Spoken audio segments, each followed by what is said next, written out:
Ассаламу алейкум ва рахматуллахи ва баракату. Вот когда я впервые бывал в Таджикистане, что меня шокировало, если бы не внешняя одежда, они от Нохчо не отличаются ничем практически.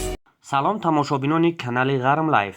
касоне ки ба ҳаҷи умра мехоҳанд сафар намоянд ва ё падару модари худро равон кардан мехоҳанд, марҳамат ба ширкати бабоварии Замзам Умра муроҷиат намоед. маълумоти пурра дар бораи ҳаҷ рафтанро дар ватсапи зери экран буда пурсон шавед ва ё дар якум комментария силкаи ютуб-канали Замзам Умра закрепид шудааст. обуна шавед ва ҳаррӯза аз наворҳои онҳо дар бораи ҳаҷ бохабар шавед.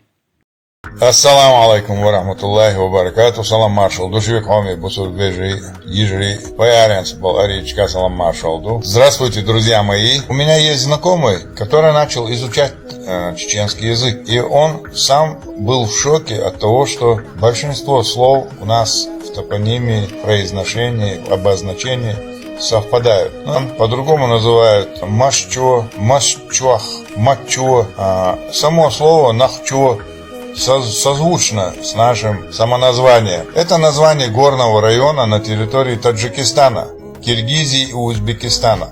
Отсюда на этой территории и живут и киргизы, похожие на узбеков, на таджиков. То есть они есть, да простит меня Аллах, не в обиду никому сказано, узбеков глаза более узкие, у киргизов они немного узковатые. Но вот когда я впервые бывал в Таджикистане, что меня шокировало, если бы не внешняя одежда, они от Нохчо не отличаются ничем практически. Кроме тех, конечно, которые, явно узбеки там, или, я не знаю, туркмены, кто они по национальности. Я сейчас покажу вам эти фотографии, мы посмотрим и удивимся.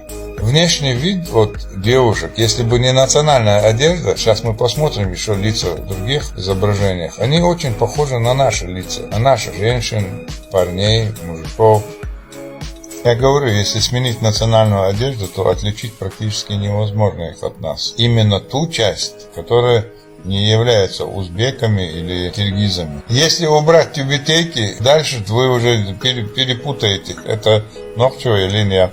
Все черты характера похожи на нас, и черты лица тоже. Кто скажет, что это азиатская женщина, типичная, даже больше на нас, на русских похожа. Типичная чеченка.